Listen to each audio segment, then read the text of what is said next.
안녕하세요 여러분. It's your boy 영알남.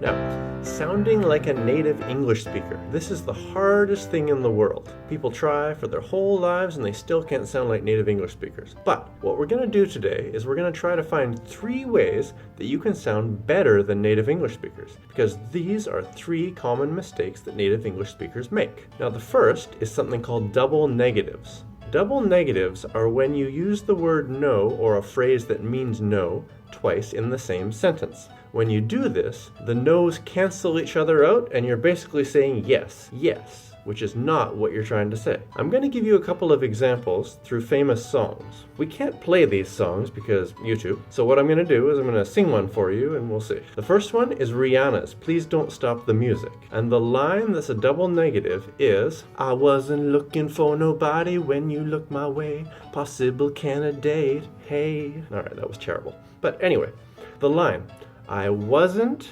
looking for nobody when you looked my way. When you say this, it's a double negative. What you've done is you've said, yes, I was looking for somebody. So it's totally wrong. What she should have said to be proper English is, I wasn't looking for anybody when you looked my way. Then it would make sense. The second is a really old song. The Rolling Stones, I Can't Get No Satisfaction. Now this one, the double negative is in the title. I can't get no satisfaction. And what it sounds like Mick Jagger is saying is, I can get satisfaction. But he doesn't mean that. He's saying he can't get any satisfaction. So again, it's said wrong. These are double negatives. If you can avoid them, you're going to sound a lot better. You'll make a lot more sense, and it'll just sound better. The second one is using me or I with other people. Now, I is the subject of the sentence. I am a boy. Me is the object of a sentence. The boy is with me. Those are pretty easy. But what's more difficult is when we have another person with you in the sentence. Like, a wrong sentence would be, my mom and me ate bandegi yesterday. Correct sentence would be, my mom and I ate bandegi yesterday. When I is used as the subject of a sentence, then, even when there's another person, it's the same idea. Subject of a sentence, I. My mom and I, not my mom and me. Now, when it's the object of a sentence, it's the opposite. Like, the police officer yelled at my mom and I.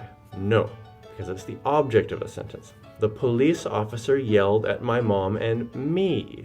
That way it makes more sense. Subject of a sentence, use I. Object of a sentence, use me. Now the last one we have is should've, would've, could've. Unfortunately, and this is kind of a weird one too, a lot of native English speakers don't understand that it's should have, because it sounds sort of like should of, O-F. Should have is for need to, like I should have tied my shoes. Would have and could have is for past possibility, like I would have had a date with Kim Tae-hee yesterday, but she was very busy. Now, the mistake, like I said, instead of using should have, would have, could have, native English speakers often use should of, would of, could of. And if you see writing, especially like on social media, a lot of times you will see people using should of. It sounds very similar. People just stop thinking, so they do it sort of out of habit. But always should have, would have, could have. So you guys, that's it for today. 3 things. And if you can do these 3 things correctly, you will sound maybe even better than native English speakers.